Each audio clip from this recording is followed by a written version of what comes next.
Welcome to the Seeds Storyteller Series with my beloved sister, Marcellina Otii. Thank you for joining us, Marcellina. Thank you for inviting me and arranging all this. You got it. It's my honor. So this is a special series that we have been putting together with friends of mine from around the world who I love, adore, respect, am inspired by, and who are using whatever it is they are about in their everyday life to love, to serve, to make a difference in these very challenging days of this pandemic that is impacting our sisters and brothers around the world. And we really believe that you will find a bit of your story here in the story of Marcellina's. And we hope and believe that you will leave this 45-minute conversation with a spring in your step, maybe a light for the path ahead, and some connections as our global family that will fuel your heart and just your very life. So as we dive into this conversation, Marcellina is going to talk about her passion, her commitment to be and do life with love here in Colorado, where she lives, in Uganda, where she was born, and really around the world with everyone she meets. So, Marcellina, thank you again for being here. And will you speak to, before we dive into your story, what you were sharing about how you really wanted to start this conversation, acknowledging the pain, the struggle that may be in lives of those watching live and on the replay? Yes, I want to acknowledge the pain, the loss, the grief, the fear, the anxiety, and especially anxiety of the unknown that rolls into our lives seemingly every day, every hour. I want to acknowledge that. I want you to know that I walk with all of you in some way, because all of this has driven us into a world that is unknown, but that with faith, bit by bit, day by day, hour by hour, on some days, yes, we will manage and survive. Thank you. Thank you. Thank you for that. So, will you share a little bit about what is happening in the community of Northern Uganda and really around Uganda right now in the midst of the impact of lockdowns and the economic impact, the community impact, and what you're hearing from your friends and family in Uganda? Yes. So I do hear and call quite a bit. Sure. On my own family, as well as the leaders of Mother Earth Montessori School, which just started in February and then was closed because, like all schools around the world, were closed for a time. The school is still closed since March 20th of this year. So most businesses except the market is open. There are many people walk on foot. Motorcyclists, which are like taxis, bodas, are not allowed to carry human beings, but they can carry goods for sale, things to bring home, firewood, charcoal for cooking, things like that. So life has been a true lockdown. No gatherings and funerals, which usually draw a lot of people, only 10 or fewer than 10 to 15 may be there. Yeah. So church worships everywhere you turn. Large gatherings are not allowed, just like here. Yeah. And will you share a little bit about what you've been talking to me about in the last couple of weeks of the impact to those who are farmers, the impact to those who are living kind of day to day to be able to make money to buy food, and how this Yes. lockdown is impacting their day-to-day life and their kind of security as families. So first, the majority of people in Northern Uganda lived in the rural areas on their land. So many people who want to take advantage of the rains are farming. They're digging their land, growing some kind of crops, just planting them. Mhm. But those who are in Gulu town, Kitgum town, or all the other centers around Northern Uganda, including Lera, must adopt a new way of being. The small community where Mother Earth Montessori sits is surrounded by the urban poor, who usually do unskilled labor in the community, selling food, running errands, or brick making, or things like that. All those have been just stopped by the lockdown. Yeah. And so there is hardship now. Yeah. I remember, was it how many years? 13 years ago, we were Yes. with you in Uganda with our then 2-year-old Sophia. Yes. And I remember so clearly, right as we were approaching Gulu in Northern Uganda, you grabbed my hand and I was holding a pencil. And you said, Sarah, if you wanted to grow that pencil, all you'd do is poke it in the ground here in Gulu and you would have a pencil farm. You said literally, this ground is so fertile and so good for growing things. It grows nearly anything. And I just remember you having tears in your eyes that how important the dirt and growing things for life. Like that's not just a nice thing to have a garden, but like to feed the community was and is. Yes, and in Uganda, we do not call it dirt. It's soil.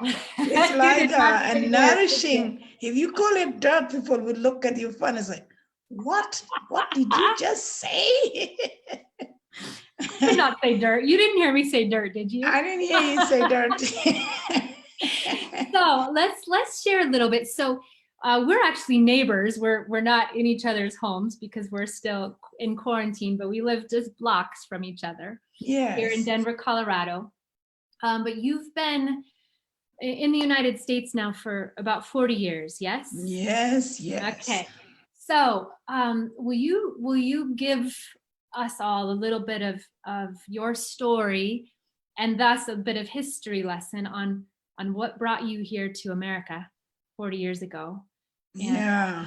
How I always say that in the last 40 years, I just have this picture of you straddling the globe, with one foot here and one foot in Uganda, because your heart is now both places all around the world. So what brought you here? Long story, but we were refugees in Kenya after leaving Uganda, following my husband, who was on the list to be killed, and fled into Kenya. And we had to register as refugees to be legally in Kenya. He was sponsored by the Episcopal Diocese of Colorado under Bishop William Fry, who is still alive, I believe. Bless his spirit and generosity and his community. And so we came here, and my husband first came here to study. Ann.B. Davis heard our story because she lived in the Bishop Fry community, and with a few other members decided that it was very just injustice to leave a young family separated and with young children. So they brought my 2 daughters and I to join my husband in Colorado. Things have been complicated, but with God's grace, we are still here. We tried to go back to Uganda in the 80s. My husband didn't get his passport for 2 years, and things just rolled into getting our permit to live here First, it took us 15 years to just get a green card because we did not really want to be here. But here we are 40 years later, held up by sheer grace of God. Yeah. Yes. So for even back in Uganda, both you and your husband, I think you were both born teachers, like educators. I don't know about born teachers. So you've been a committed life. You just ooze as teaching spirit. Everyone around you learns something just the minute before you speak. I don't know. You have been teaching and committed to being an educator with a passion for the children. I mean, you love everyone, but you seem to have a extra special passion in your heart for the kids, for the children. Yes? Yes, that's the lesson from war. And then the fact that we're separated, and if anything is left, you leave all properties, you grab your children and run. Yeah. And that's the lesson from war that really touched my heart. And from there on, even teaching in Kenya, I remember that when all else, because when you escape your country, you are faced with death. Yeah. You are faced with so much unknown. And then you wish that your children can be alive, can survive you, and then live on. And then you ask yourself, what's so important? Education. I taught in Uganda, both elementary school and secondary school, and Kenya too in secondary school, and including teacher training. And in all of these, I realized that education really, really is important. In Kenya, if I had not been educated, it would have been so difficult. After my husband came to the United States, and the two girls and I remain in Nairobi, a big bustling city that can just send a village girl crying all day long. But education. And so coming to the United States, I started getting myself ready, knowing that we would return to Uganda. I took some more courses. And what took my heart the most has been Montessori education. It was so appealing because it touched peace. And in the 80s, my heart was still longing to go to Uganda, but things were not improving. And I couldn't go to my village for 21 years. And so then Montessori education, which focuses in tangible ways, and starting with young children, planting the seeds for peace by using acceptable words, teaching children manners, grace and courtesy, we call them, but also real words to solve everyday problems like, please do not take my work, it's my turn. Right. Something like that. So, but the promise of education, I have reaped it myself. My dad used to say, here's your school fees, I'm not paying for it, I'm giving it in your hand because it is your investment, my investment into you. If you lose it, don't come back next year. I don't know where he thought I would be living, but both my parents impressed us so much with the importance of education, and hence my desire to pass it on to the next generation. So Marcellina, approximately what year would you say that dream really became clear to bring Montessori to Northern Uganda, or to have a school planted in this soil of Northern Uganda? So in the late 90s, just as the war was destroying so much, I want us to know that the war in Northern Uganda went on for almost 25 years. and it focused on children. 30,000 children were abducted. When war focuses on children, the destruction lasts for generations.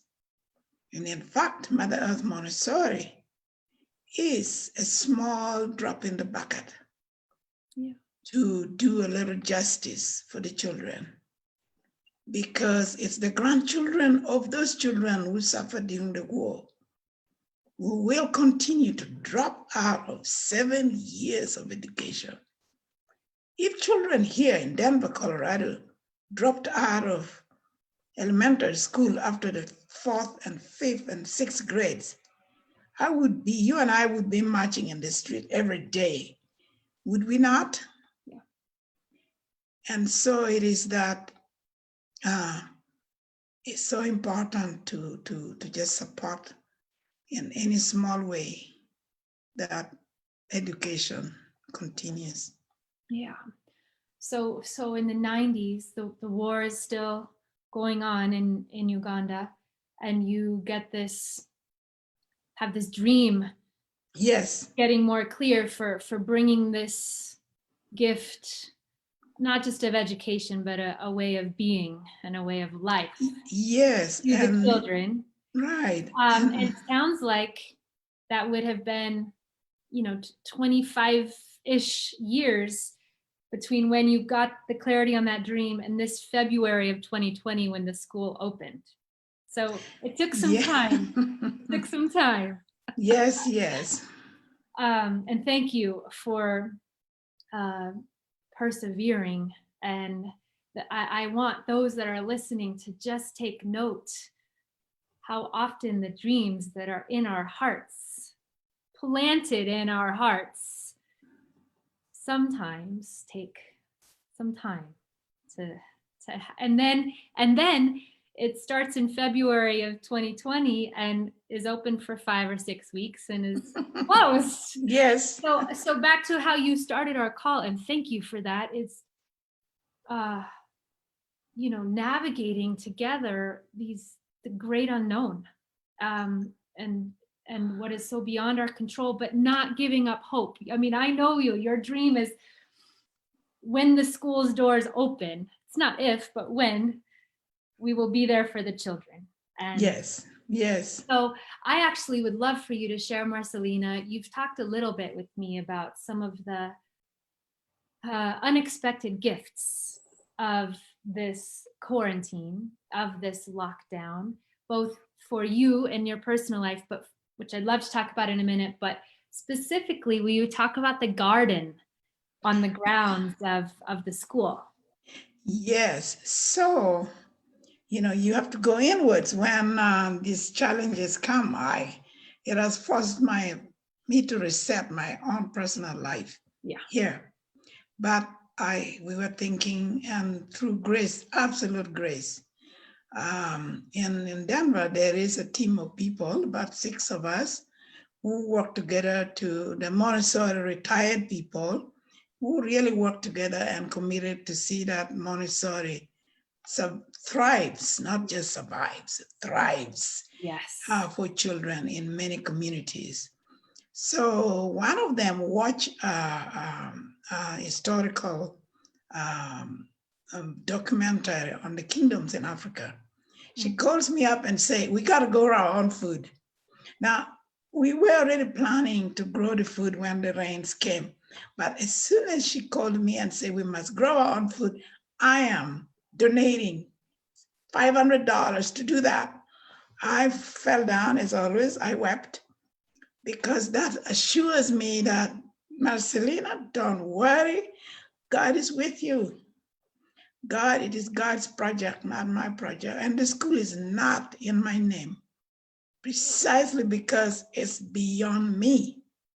It is Mother Earth Montessori, because it belongs to the children of the world.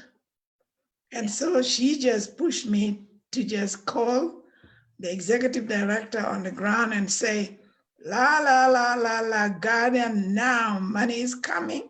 Send me a plan, which he did. And now I just wired that money last week. My friend also got one of our friends to donate $100, so $600 to do community raised garden. And we thought we will involve the families of the children because the story is to help them see how we can increase nutrition with our own hands, using our own labor, and keep the school affordable because we don't spend money to buy fake food, so to say. We'll be growing real food that will help the children. So we're starting with vegetables that grow within a month. What vegetables grow? It's like a spinach family. Actually, it's in 3 weeks when the rains come. The rains have not been consistent as by historical records. So we hope to do a rainwater harvest from the roof of that 2-room classroom and use it for irrigation so that there's a constant flow of vegetables from the garden. Of course, onions, tomatoes, cabbage, not so much carrots, but cabbage, and beans.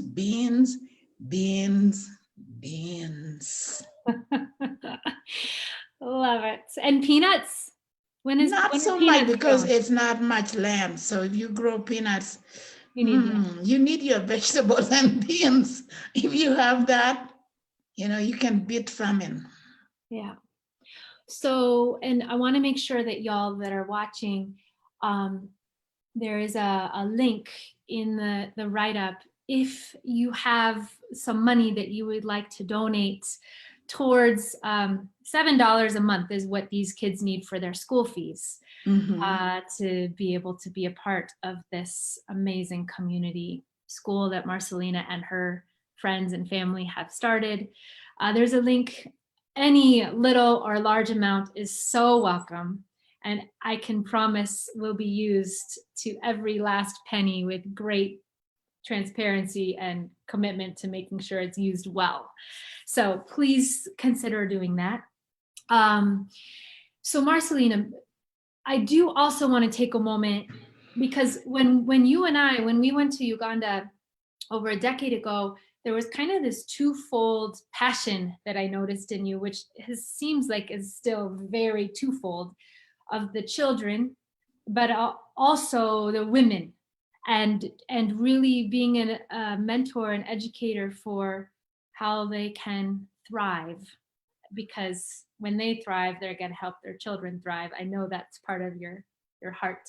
So will you talk a little bit about your last trip and what was going on in the lives of the women, and how you have just been so committed to these women, to these sisters of ours? Thank you. Last year, I went to Uganda twice. And part of the seed was not only to continue conversation with the board members who are managing the Montessori school, but also making sure that the communities around the school were preparing to raise their own money in their small way, but focusing on school fees. I cannot tell you what terror the word school fees is to most families in Uganda. Preschools are private entities. They are not funded by the government. Elementary schools are funded through universal education, but they're really overcrowded.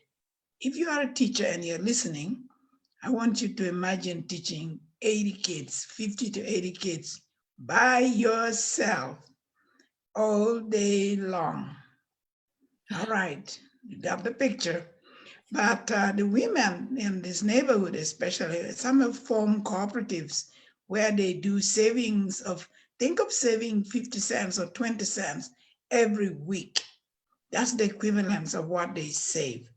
And they're organized. There's a secretary, a treasurer, and they're kind of communally legally bound with their own set of rules, and they meet weekly. So I wanted to work with an organized group, and we knew they were there because they live on a blocks away from the school, most of whom have children who come to the school. So I went to them and we talked about creating things with our hands, using everything we've got, and mostly recycled stuff. Recently, I have joined the South Jefferson County Rotary Group, and the president, Ron Green, really has inspired me to use what people throw away to make money. And I took it literally and started searching around. And lo and behold, the placemat made from bottle tops. Ugandans drink a lot of beer, and good beer, for example. And so I went to the market with the other group of women I have worked with before, called the Pit. And I call them my daughters. I've helped 10 women since the 90s, and they have their own businesses, employing other women and men. And I went and say, Mama needs scraps of fabric that you don't want. I need them now. So I took them to Chamquite near the school, and we made placemats. Sarah, you can show them that. And these placemats, which people here like a lot, I wanted to make them. I paid the women. I told them I was doing this in humility, but to show them that their hands could make them money if we made useful things for them, for your communities in Gulu, Uganda, Africa, as well as here. We also made these balls from banana fibers. One young man, I call it the Hope for November trip, he made so many that he was able to buy his own uniform because I bought as many as I could from him. Whenever I go to the market, I start buying things from children, women, and then some young man who happens to be nearby. Because they hold so much, they need so much justice. It's a patriarch society in Uganda, but women raise children. Women can literally make a dent in how well our children grow and really prepare them for the future. And so it is my passion to support them so they too can live like children of God, because they are. Right. Well, speaking of children of God, I know that your faith and grace, you've used grace probably 10 times during this call. It's part of the fabric of who you are and has seen you through some very challenging unknown seasons, including this one. So will you talk a little bit, Marcellina, about what it is that fuels and sustains you when life is hard, what fuels and sustains holding on to a dream of a Montessori school in Northern Uganda? What helps you get through with such love and hope? Undoubtedly God, faith, trusting, and reminding myself to keep trusting even when I just say, I give up. But to be reminded that to trust in God is truly the most important thing one can do. And the gospel encourages me a lot every day, because you see examples of how, through the struggles of everyday life, you do need to rely on this faith. Also relating to other people, connecting with other people. I mean, you are one of them, going all the way to Uganda. I mean, if that's not God's grace that gives you people, I will walk with you. Sister Mariam going to Uganda for 7 years. After that first trip we made in 2004 to see the children who were commuting, go sleep under churches or in towns, And they did this for years. Mm-hmm. I mean, when this happens, it's beyond me as a person, and that they're sure of that God is truly working with me, working with my family through it all. Even in this time, yes, I have anxiety, but I am always reminded that look how far you've come by faith. Right. And this too, you need to rely on me. You need to weep and jump and scream, but still hold on to your faith and hold on to the Lord, because it is not fake, it's truly real. And connecting with others, I cannot tell you, it's God's grace that I can call you my sister. Yeah. I have American sisters, Nigerian sisters, Ghanaian sisters. It's because of the unity that God has put in our hearts. And always being open to learn from others, learn new ways, better ways of doing things, like creating the playground with all recycled and repurposed tires and logs and things like that. And it took me a while to explain that. It took me 3 months to explain it to my people. The children don't care.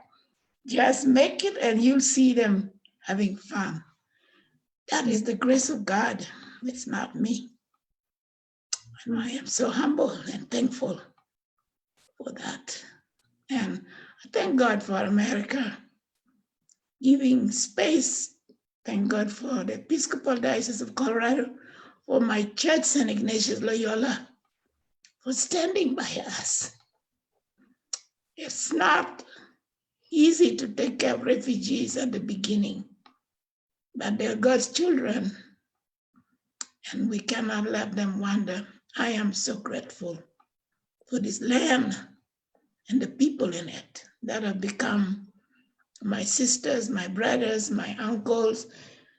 I can even say my grandmother. I was paid in school by a woman, Barbara Nelson. I met at a church. She paid me through to finish my bachelor's degree and master's degree. Hallelujah. If that's not God working, there is nothing else to say. Yeah. And in humility, we must pass it on. Yeah. Absolute gratitude, we must pass it on. Yeah. Thank you. Thank you. So you have talked, you mentioned a reset, I think is the word you used. Yes. Of these days, that I know you are not sitting around twiddling your thumbs, just sitting back, but there's something in the pacing that for you has caused this reset in your, that you said has been a blessing. Can you talk a little bit about kind of how the rhythm and flow of your days has shifted and what's made for this reset? Yes, the loss, especially among African Americans, people who look like me, the loss of this virus that seemingly came from nowhere, but we know it came from somewhere, excuse me. And then the loss of just my faith community, going to church that used to be part of me every day. I just thought, oh my God, you can't take anything for granted. It just hit my head so hard that don't take even this moment for granted. I started valuing the fact that I could work from home.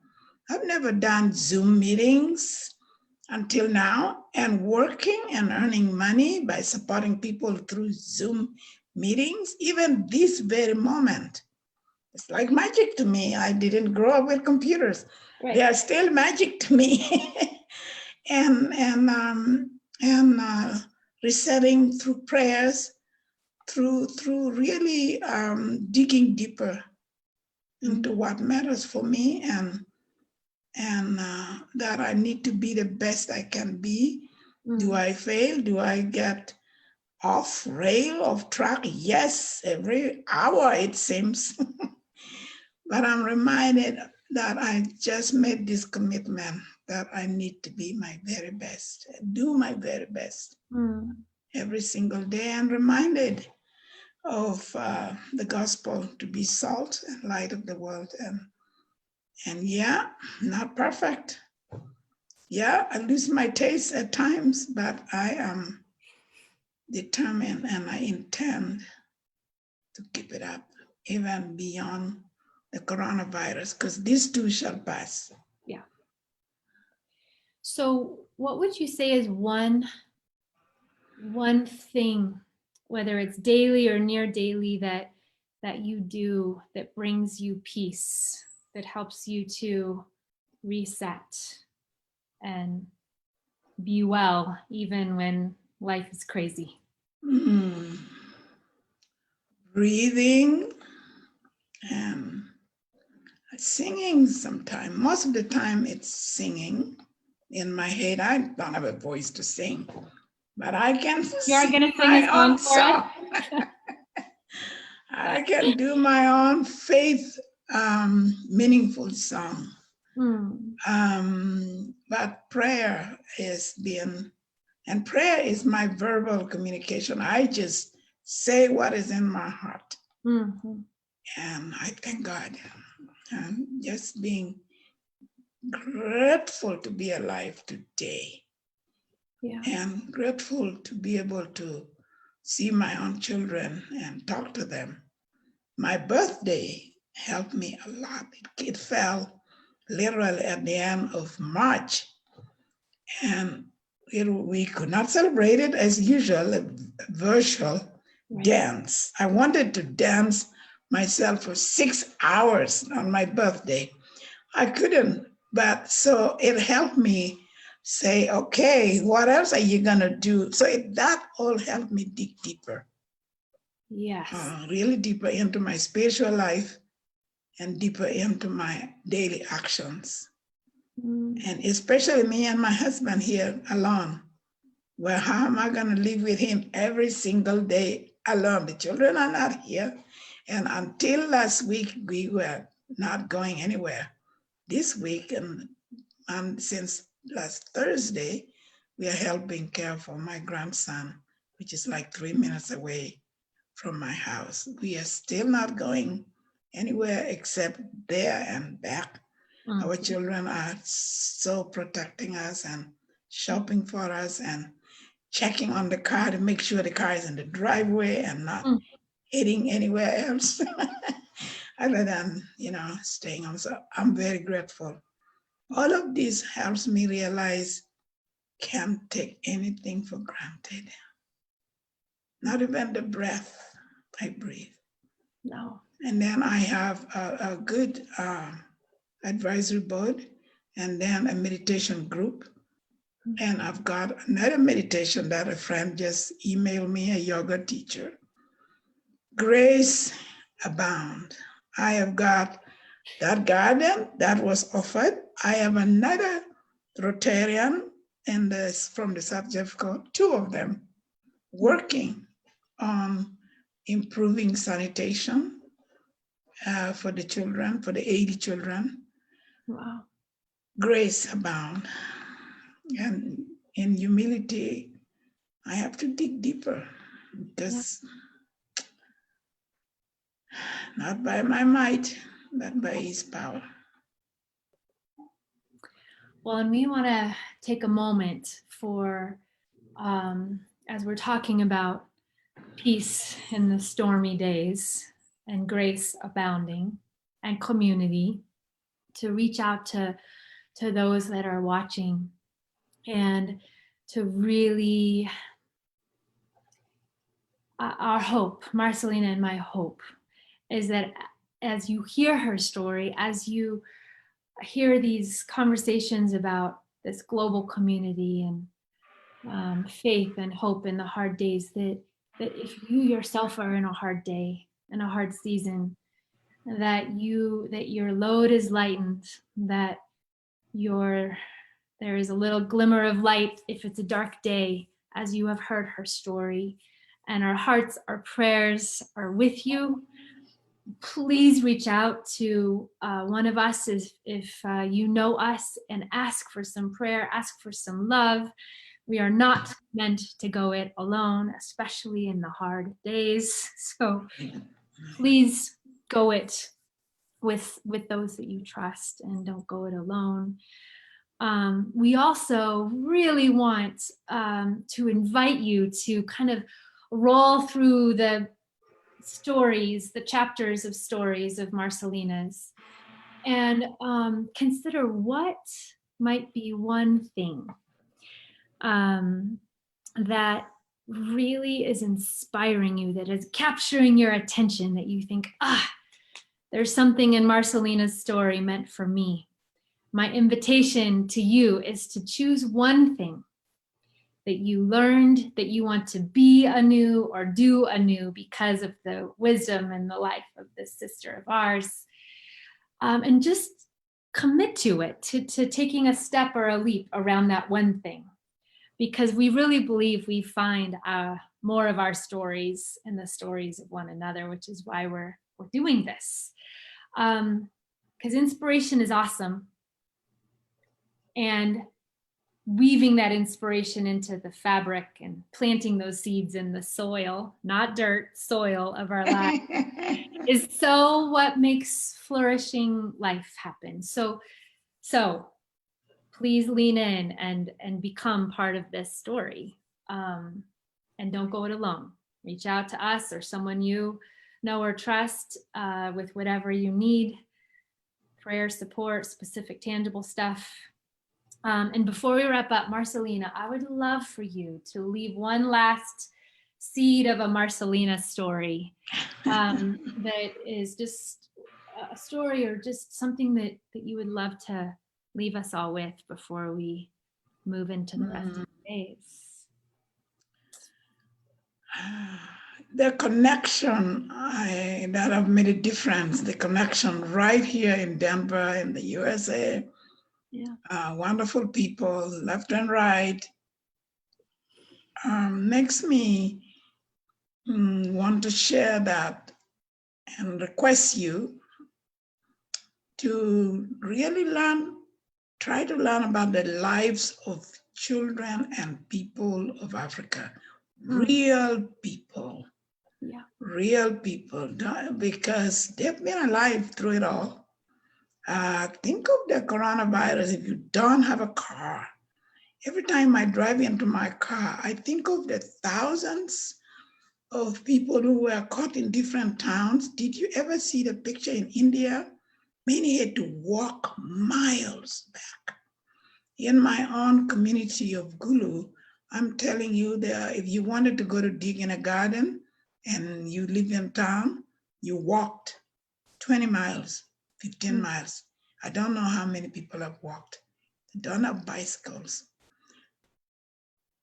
Please, to connect to the world, for me to connect to the people in Detroit, in New York City, in New Jersey, in Texas, in Louisiana, I need to know, why are so many of them dying? What is it? I was caught off guard and learn about how the migrant workers harvest our food.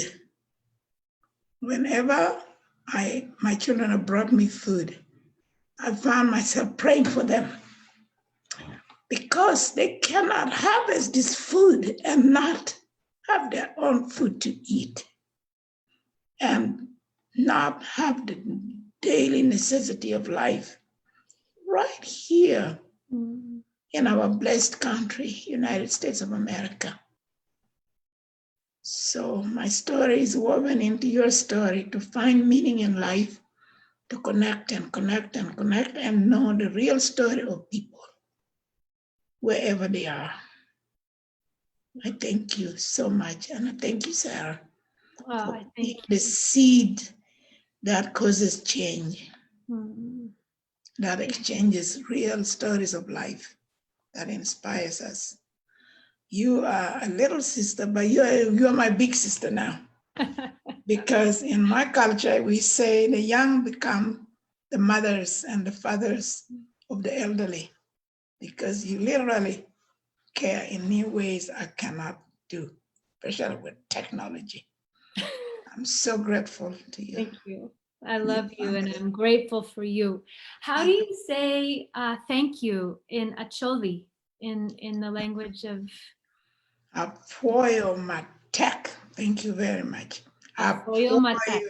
Apoyo matek. Apoyo matek. Apoyo matek. Thank you very much. So to you, Marcellina, apoyo matek. To all of you who have been with us, apoyo matek. Apoyo matek. Yes. Love you too. Life is better together, so let's keep going it together. And as we wrap up, I just want to remind you, Marcellina, and you, sisters and brothers watching who are with us, that you are so loved, that you belong, that we belong to each other. And may we together and today stand tall, be that salty light, and light up the world. So love you guys. Apoyo matek, Marcellina. Apoyo matek. Until next time. Bye, you guys. Apoyo.